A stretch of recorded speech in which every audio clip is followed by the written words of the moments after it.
Hello, and a very good morning to everyone here. I would like to extend a warm welcome to all of you. Today, we are presenting to you a very special topic, especially with COP28 being hosted by the UAE as we speak. At Scylla, we've done a comprehensive analysis on ESG that was recently featured not only on Dubai Eye, but on Gulf News as well. And we have a lot of exciting insights to share with you today. Which brings me to the host of this session. Our host for today is Lina Kazamel, Manager of Consumer Intelligence at Scylla. She's a passionate researcher and a firm believer that consumer data and insights can enable a business in making better decisions. She comes with 6+ years of specialized experience in consumer intelligence, working on business and marketing challenges of leading brands across industry verticals, and has a background in economics, so is able to make best use of her academics in connecting consumer intelligence with the bigger macroeconomic indicators. If you have any questions during the session, please feel free to use the chat option to type them in, and I'll be putting those questions forward to Lina. Thank you so much, and over to you, Lina. Thank you so much, Shubhang, for this lovely introduction, and thanks for setting the context so well and so clearly. And thank you all for joining our meeting today, or our discussion today. So given that we've already seen a context on why this report and why these insights are so essential in this moment, let's jump right into it to really understand how this report came to be before going into the insights. So first off, about this report, right? There are a few things to keep in mind. Firstly, this report is a trended report. What this means is we've collected data and we've looked at it from 2020 till to date. We've tracked different topics under ESG, under sustainability, and the benefits of that is we can see how these topics trend over time, and we'll see various moments or charts throughout this discussion. Due to the time constraints, we've made sure to only highlight what's relevant, but there are a lot more details that we can go into at a later date if there's any interest in that. Then the second thing to note is we leveraged our proprietary native Arabic AI tool, which is Scylla, in order to drive the data collection and analysis in the UAE and KSA. So these are the two key markets of interest. And across these two markets, we collected almost 1.5 million posts since 2020. And why is this so important? Because this breadth of data, this breadth of information from consumers, from the different entities, governments and brands, this makes it one of the biggest reports ever done on ESG. So let's get right into it, right? What's the key thing? Like, we've looked at 1.5 million posts. We've looked at 1.5 million posts from 140,000 unique users. And what we found initially two very key insights, all right? Two very key interesting facts. First is, if you look at the trended chart, as I mentioned, you'll find that there's generally a consistent level of interest and engagement over time with some seasonality. You'd see that there are various peaks over time. But what is interesting about these peaks of engagement from the community, from the users, is the peaks are getting higher than ever. So if you look at the last year, we can see that each peak sets a new high. What this implies is you've got users and communities who are getting more and more engaged. They're sharing the content, they're liking it, they're commenting, they're watching it, carefully. So that's one of the key insights in that. The second insight really is that there have been more than 6.6 billion moments of engagement. So we said almost 1.5 million posts, and that garnered 6.6 billion interactions and and engagements throughout. Hence, this topic really is quite important, and it's getting more and more important. Now, when we say that there are posts and there are engagements, who is really coming forward with these, with this content, right? So naturally, the community makes up the largest, scope of it with 1.4 million posts, and this is very intuitive. But we also saw a clear presence of government entities as well as brands posting about ESG content. And throughout this webinar, we'll be going through each of these to really highlight what are they talking about and what are the key interesting insights from that. So first, let's have a look at the community. When we were looking at the community, we identified that there were very key differences between KSA and UAE. While both are quite interested and they care a lot about ESG and sustainability, there were some unique findings. So let's have a look at that. Looking first at ESG in Saudi Arabia, what is happening there? One of the key interesting points of feedback that we found is that 91% of all those who are interested in sustainability and in ESG in Saudi Arabia are younger than 40 years old. This means really that the youth are driving the conversation on ESG, and why is this important, right? Why is it an insight or why is it relevant that young adults or the youth are really driving this conversation? This is because by their experience, by their exposure to and their access to data, this means that the people now who are interested in this topic also tend to be very well versed in the nuances of the topic of ESG, what it means, what it implies. They tend to be clear on what is just talk versus what is action that's being taken. They know how to look into the information that's being posted and really look at it with a critical eye. So when talking to the community about sustainability, about ESG practices, it becomes very important to really be quite authentic, to be real in what you're presenting, to be real in your marketing efforts, and making sure that reflects, right, your actual action, what you're doing on the ground. Again, when we look at age in Saudi Arabia, while, like I said, 91% are under 40, 50% are under the age of 30. So you can see that there is a growing interest in the youth, like the younger generations are growing in their interest more and more. And that's one key point, and it's going to feed in later on when it comes to brand communication and what needs to be taken care of at that stage. So we had to look at, the implication or the insight on their age. Let's now talk about this community, this young population. What are they talking about? There are three key topics, under ESG. It stands for environmental sustainability, social sustainability, and governance. Now, in Saudi Arabia, social sustainability is almost 70%.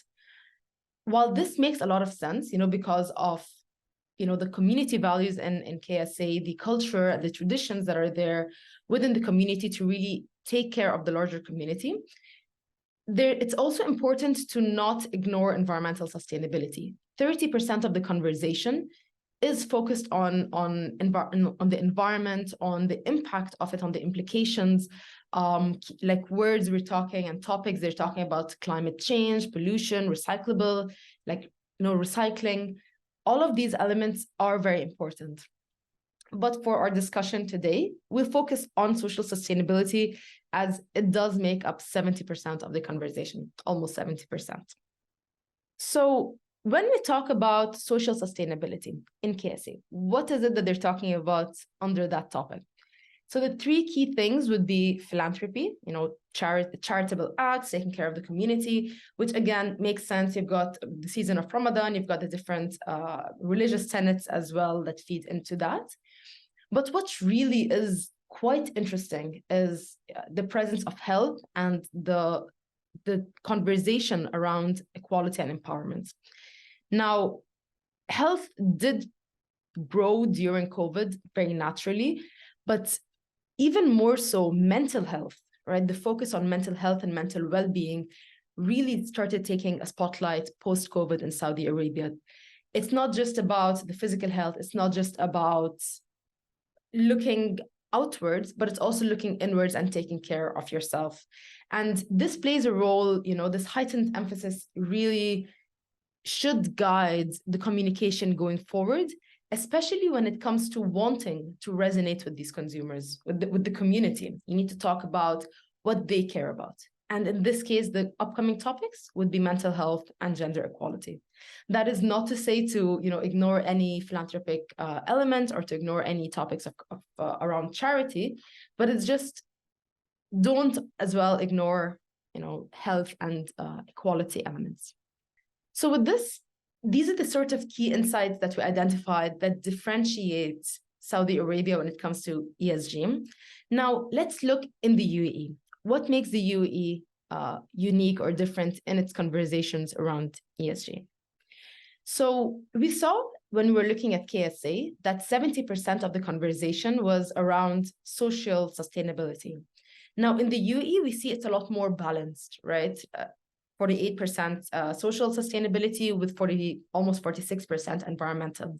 So this balanced approach is quite interesting. It shows, again, that this community in the UAE, on one end, is very well educated on both elements. They care equally about both of them, so they divide their focuses on that. But it also does show the importance of how the government's initiatives really do trickle down into the community. Because as we'll see at a later stage when we're looking at government, the government does tend to have a more balanced approach as well when it comes to different initiatives, the different behavioral nudges that they have that would impact the interest in environmental sustainability. So let's deep dive into that a bit. Looking at the UAE, 1/3 of all conversations around ESG, we're talking about, the universe of conversations around ESG, was focused specifically on the topic of climate change and pollution. And that is massive, right? Part of it makes sense, right? We're in COP28. The government really has done several initiatives. They've had these behavioral nudges over the past few years, banning plastic bags, really pushing, clean energy, all of that. And that's one big element really driving this discussion around, climate change. As well, we're talking about, we're hosting COP28, like Dubai is hosting, the UAE is hosting COP28 at the moment. And that does play a very big role. And we can see that reflected as well within the community, where the community, under the topic of climate change, they're talking about recycling as one of the top elements or, topics that they're looking into and they're discussing and they're promoting. As well, the words, or the subtopic within climate change naturally comes as well as pollution. The community is talking about clean energy, as well as we can see COP28. So in the UAE, while they do have a balanced approach or a balanced interest in, both the E and the S, environment and social, 1/3, given that 1/3 is really about climate change, it goes to add that importance of that topic. So if we summarize both of them, if we summarize, we've looked at the community, UAE, KSA. So what are the key takeaways? So looking first at KSA is highly driven by the youth that is very well-versed, quite nuanced in their understanding and in their ability to drive deeper, to really know, are brands talking, are they walking the talk? Do brands really believe what they're saying? Is the government taking the right action? They decide, right? They have that very strong opinion. So you've got that impact or the strength of the youth driving that conversation in KSA. You've got the focus on social sustainability, which is quite important to look at, but it's also essential to not ignore environmental sustainability. And finally, the subtopics under social, philanthropy is a key one, like I mentioned, but there is that growing importance of prioritizing mental well-being, right? So these are the 3 key takeaways for KSA. For UAE, it's a lot more balanced. So communication should also approach, the community and consumers in a more balanced way to resonate with those who care more about E or the E or the S. And also the fact that there is a strong interest in climate change that can very well be capitalized upon. And these are the key findings for the community. And now let's, shift and have a look at the brands to understand briefly how are the brands participating in this dialogue, right? So first off, more and more brands are figuring out that this is important to participate in. ESG as a topic is essential to be a part of. And we found that in the last 3 years, there has been a 60% increase in the number of brands that are sharing ESG-related content, ESG-related insights since 2020. So just, pure numbers, 60% more brands are just starting to share content around ESG. So what are they?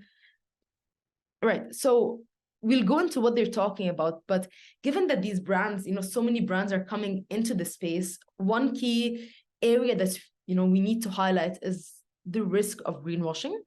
Brands need to be very, very careful against or into avoiding greenwashing.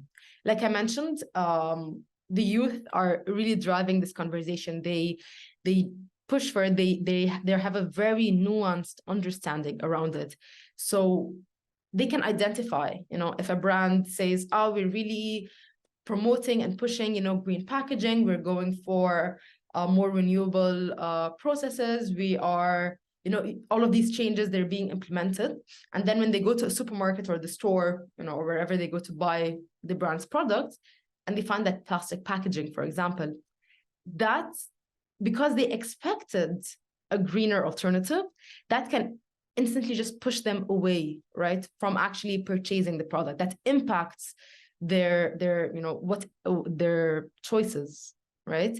So there is that negative impact of greenwashing. So definitely brands need to talk about and need to take action when it comes to ESG and sustainability practices, but they also need to walk the talk. If they're going to say something, they need to do it, right? And that's really the best way to manage it. Right.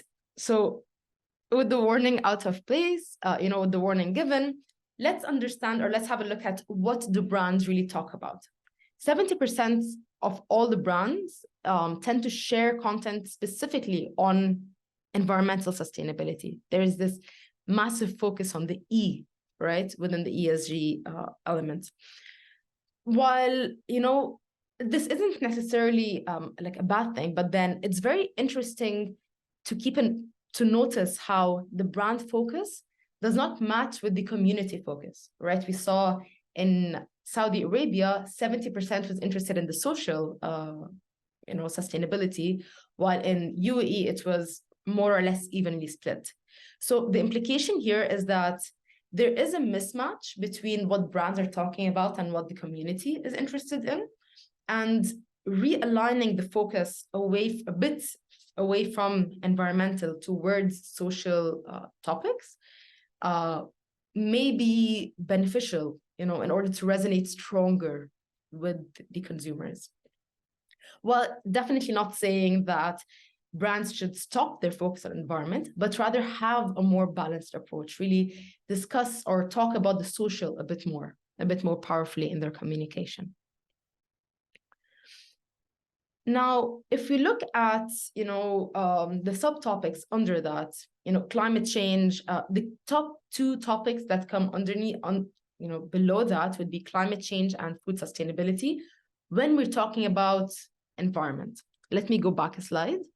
So here we're talking 70% is around environmental. Now, within environmental, it's more or less equally split between climate change and food sustainability. Food sustainability refers to conversations around, organic, plant-based, ethical practices when it comes to food production, things like that. Vegan comes up as well. And then with climate change, it's about, pollution, recycling. It comes around greener energy sources, things like that. So these are the two key topics that brands really concentrate their efforts on when it comes to their communication. So who are the industries really talking about that? We spoke about, like within ESG, what they're talking about, but which industries are really the top communicators? So there are three industries. You've got F&B, food and beverage, fashion and retail, and you've got the services industry, primarily the financial, services industry, like the banks, for example. And these three industries make up 94% of all, of all topics or all online presence on ESG conversations, right?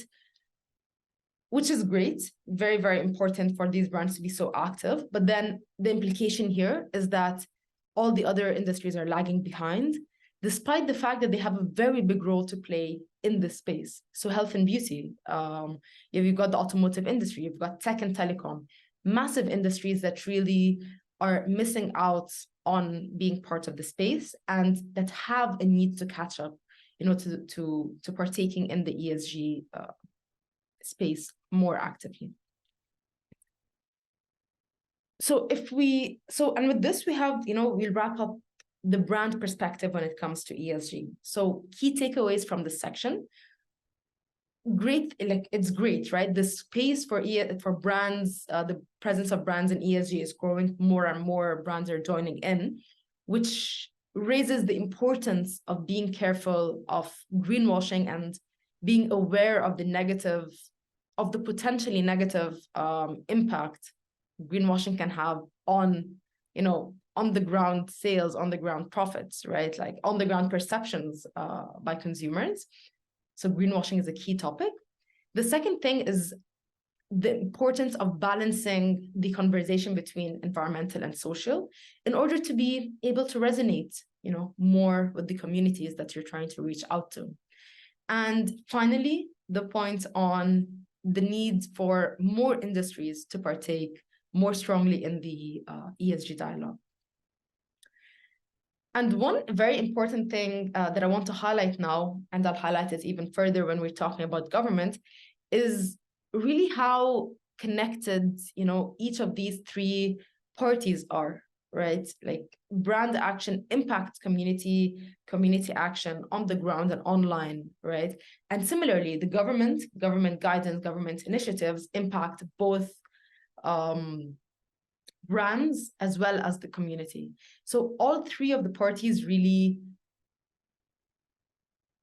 are very closely interconnected. So knowing how each of the parties or each of the entities really interact or what their own agendas are is very important to make an educated decision on what to talk about or what to push for, really. So with this, we've had a look at community, we've had a look at brands. So now let's move into the government. And very important, right? Like government entities are the true beacon. And it's so true because a lot of the government action and initiatives and the behavioral nudges that they push through really guides the community and as well guides, brands into, where the space is going. So let's have a look at what, they talk about more. Governments across UAE and KSA tend to be as well similarly well balanced between social and environmental. And this makes perfect sense, right? The governments care about the communities now, how to help the communities in the moment. So you've got that focus on social sustainability. But then you've also got the focus on environmental because governments care about the future generations, how the land and how the space that they're giving the future generations is going to help them prosper. So there's almost that equal present, focus on both of these elements. And this is further again, like this is a quite steady perspective or split, right? We can see that from 2020 onwards, the black line represents social sustainability, the green line represents environmental sustainability. And what this shows us is that the government's focus when it comes to social sustainability has more or less been quite, stable. You can see that fairly consistent throughout time. Environmental as well has a minimum level of presence, but we can see that there are some seasonal peaks that show up, which is interesting, right? Because while yes, both are quite important, there are these seasonal environmental peaks, and the government does take advantage of pushing during these seasonal peaks as well, these seasonal fluctuations. And when we talk about the government and what they're like within social and within environmental, what are their key topics that they're discussing or including in their dialogue and in their considerations? Looking at social, it's primarily led by philanthropic action, philanthropic initiatives to support the communities, the communities that may be struggling due to like income parity, or due to needing more support when it comes to education, things like that. And that's one of their key focuses. And then we've got equality and empowerment as well as health, elements like ensuring health insurance, access to health, all of that is quite important. Again, philanthropy helping in the now immediate does tend to be a priority, but that they're not ignoring, equality, and they're not ignoring health. And when it comes to climate change, 88% of the conversations right now is about, climate change, the topics around climate change and pollution. That's really what's leading it. Like we mentioned earlier, the breakdown would be around recycling. It would be about clean energy. And during this moment in particular as well, COP28 really does make a presence as a topic. So this element of seasonality plays a role, but this impact of, or the interest, in philanthropy and in climate change remains consistently important. And with that, let's wrap up what we're talking about when it comes to government. Government action, as we've seen, there's, it's fairly consistent, across social, across environmental. They're very interested in maintaining like a healthy and a healthy society, a comfortable, society, making sure that everyone's needs are more or less met. And what this means is their decisions would impact brand choices and would impact brand, if there are initiatives such as, limiting packaging, plastic, banning plastic bags, for example, they really do filter down to the community. And I'll just jump back a bit to the community in the UAE, where I had mentioned, it's almost an equal split as well between social and environmental, very similar to the government, to the overall government. This again shows the impact, the trickle-down effect. So it's important to see where the government is focusing, understanding how the community is reacting to that in order for brands to be able to make that informed decision around their own direction within this dialogue. So, we've gone through the three parties, the government, community, brands. And like, what's really the key takeaway? What are some of the ideas that you really need to take away from from this report or from this webinar? So this is more focused on brands prospects and mainly to help brands understand and realize how interconnected the three parties are in their actions and their decisions, and on the ground impact as well. Right? So greenwashing is one key thing that really must be taken care of. Understanding the context of what like the brand is promoting online, is talking about, is claiming, really needs to be supported, because the youth right now, those who are interested in this topic, who are engaging with this topic, they know what's going on. They like treat them as very intelligent consumers. They understand, right? So walk the talk, back your marketing claims, and that's the way to go when it comes to to avoiding greenwashing. Now, secondly, there's an importance to align with the community when it comes to the community's interest in social sustainability as well. So brands should not forget that there is, an S in the ESG, all right? So environment is essential, but also a bit more focus on the social, just for increased resonance and, potentially more, on the ground returns, on the ground brand awareness, interaction, all of that. And finally, like all of this really does feed into a future that is beneficial for all, right? And it really does help guide the market towards the importance of these elements and supporting, like listening to what the government is saying, taking, proactive action, driving that being will have a very positive impact ultimately. And with that, that's it for me. Thank you so much for listening in. Thank you so much for your attention. And I'm here if you have any questions, just let me know. Yes, perfect. Thank you so much, Lina. Just moving forward, if anybody has any questions, please use the chat feature to put the question forward.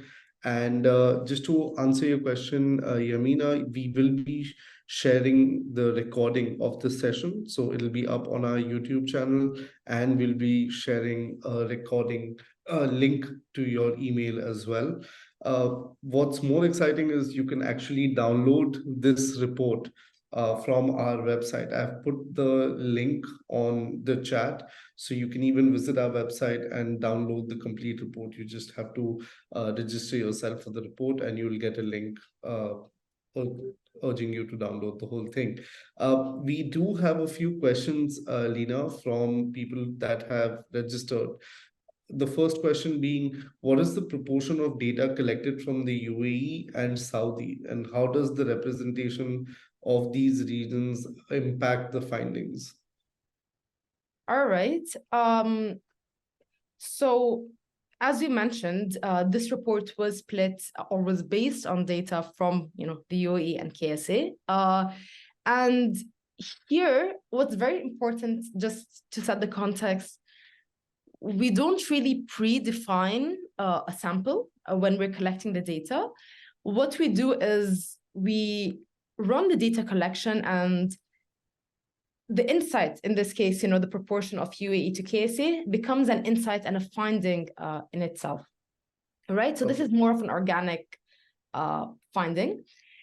So for this report, in particular for this ESG report, approximately like 36% was from the UAE, while the remaining 64% was from KSA. And the reason, why this is something that's interesting is if we look at the population split between, or the population proportion between UAE and KSA, UAE's population is around 26% of Saudi Arabia's, right? And this just shows that, because UAE's population is 26%, but then they were 36% of the conversation, it just really shows that while KSA remains the larger proportion at 64%, the UAE, in comparison, is slightly more interested in the topic of ESG, in the topic of sustainability. They tend to be a bit more active. And that's the insight within that. Perfect. One more question, Lina. There are reports that we've seen from surveys that have been done. So how is this that you've presented compared to surveys that have been conducted on the same topic? Right. So this is, again, very interesting, right? So the findings, depending on the methodology, tend to differ slightly because you also get different sources, right? Now, typically what differs between us as, Scylla, as using AI-generated insights and analyzing social data compared to, surveys, survey-based research is, one, the scope is much, much bigger, right? Like initially I had mentioned that this report is based on almost 1.5 million points of posts or points of conversation. So this scope is massive, right? Like typically surveys do not cover that scope. Secondly, is that our data, or like the data that we've analyzed in this report, tends to be a bit more organic, right? There's a lot of challenge, when talking to people in general, is that there's a much bigger say-do gap. So people tend to overclaim their interest when it comes to sustainability. They tend to really overclaim it, right? But here, when we're looking at the data that they tend to talk about online, it's organic, right? They felt passionate about it. There was something that they really wanted to share, that they really wanted to talk about. It's a very specific focus point that they want to bring across in that moment. And we can capture that. And we do capture that. So that's also a differentiator. You've got the fact that this is trended, right? We've trended it since 2020, which shows how the conversations have changed over that time. And that's a big thing, right? You've got, while, many reports, you might find they compare a year before, even 2 years before. Here we can trend, we've done it till 2020, but we can even go earlier, right? And then finally, there is the fact that it's real time. So with such, a way of collecting data and analyzing it, we can really collect it like up to like a week or like even a few days before sharing the insights. And that is something that surveys would not, or like survey-based research does not really support. It's typically, there tends to be like a month or so between the data collection at minimum, right? It can even go longer if you're covering multiple markets, like we've done. If you're covering a bigger sample, it can sometimes really, that time accuracy, like being up to date, it's something that this type of report really excels at. Amazing.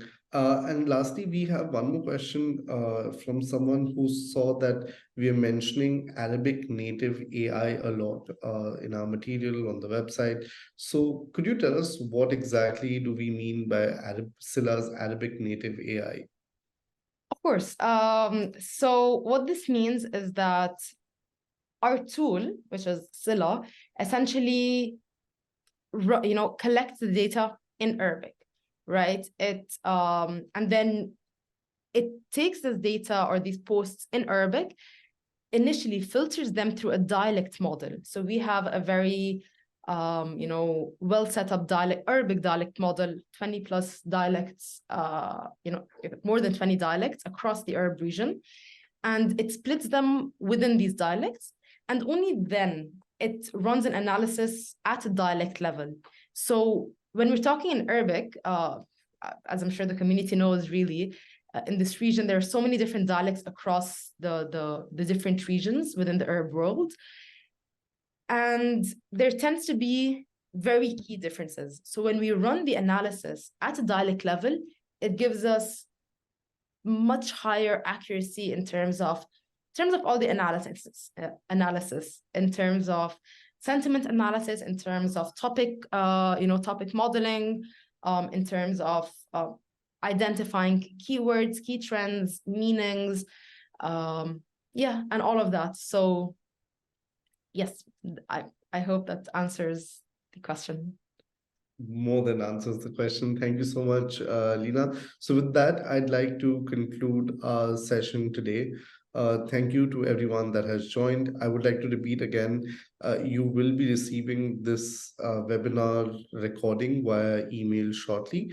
And you can also go to our website and under the report section, view this report and download the complete report. So this is something which is not just done for us, it is for us to share with everyone. And I wish you a lovely week ahead, whatever's remaining of the week. Thank you so much, Lina, for sharing your thoughts, and we will see you for our next webinar. Thank you. Thank you all so much for joining. Thanks to Boeing as well for supporting us.